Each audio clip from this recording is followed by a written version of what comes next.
Welcome. The return to vendor process with return delivery in S4HANA Extended Warehouse Management has some advantages compared to a classic process with a return purchase order. This video will compare the two and look at an example of return to vendor with return delivery. Let us look at some of the benefits of return delivery. With a return delivery, you can initiate a return to vendor process directly from the warehouse. You can link your returns with the corresponding inbound delivery and previous purchase order. At the same time, capture return reasons efficiently as part of the return document. We begin by looking at how return delivery differs from return purchase order. A return delivery is triggered directly in EWM. Since goods to be returned and the reason for this are often detected in the warehouse, a warehouse-driven return process can be the best option. An EWM return delivery is instantly reflected in procurement. Based on the return delivery, relevant warehouse tasks are created and confirmed during execution. When completed, the goods issue is posted to return stock. ERP is updated, and the relevant material document created. The return process is managed entirely in EWM through a limited number of process steps. With return purchase orders, the return process is initiated in procurement. First, a return purchase order needs to be created. Then, through the subsequent outbound delivery, the warehouse is engaged through the outbound delivery request.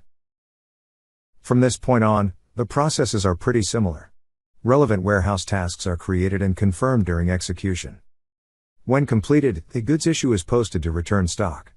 ERP is updated, and the relevant material document created. Unlike the return delivery, the return purchase order process is managed from procurement, not the warehouse. On the other hand, the return delivery process depends on an already existing purchase order since it can only be created based on a previous purchase order. Let us briefly compare the two process variants. The return quantity of a return delivery is limited to the quantity of the previous goods receipt. For the return purchase order, the return quantity is limited to the available stock. This is because a return delivery is dependent on a previous purchase order, whereas a return purchase order is not. Return delivery uses movement type 122. In standard, movement type 122 requires a reason code. Movement type 161 does not. Except for that, the material valuation effect is the same. Further goods receipt is based on the original purchase order for the return delivery. For return purchase order, it is based on a new PO or replacement PO. Return delivery is typically used for stock types F1, Q3 and B5. If allowed through configuration, it can also be used for F2 and Q4. Return purchase orders are used for F2, Q4 and B6. While return delivery is mainly used when vendor payment has not been cleared, return purchase orders are primarily used when payment has been cleared. It is time to look at one example. Based on a previous purchase order and inbound delivery of 360 units, we will create a return delivery for 180 of them. This is due to poor quality detected by the warehouse staff. We initiate the return in EWM by using the process inbound delivery app. We search for the originating inbound delivery, 15601. We select more, then inbound delivery, follow-on functions and, finally, return to vendor. On the pop-up, we press continue. We continue and select return quantities. First, we record the return reason, poor quality. Then, we tick off one of the handling units since we will only return half the original quantity.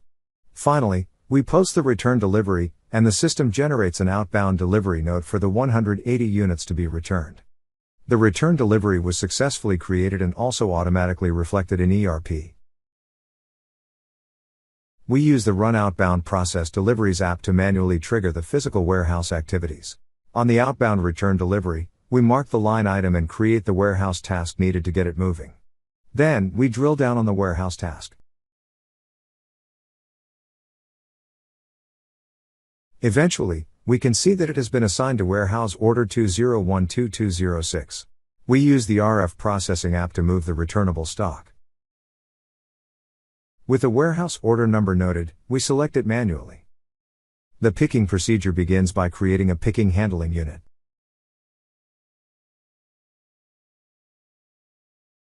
We then move to the proposed source bin for the return items. We confirm our location, the quantity in our picking handling unit.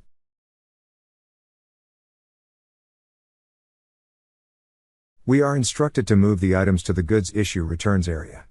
We confirm this action on the handheld.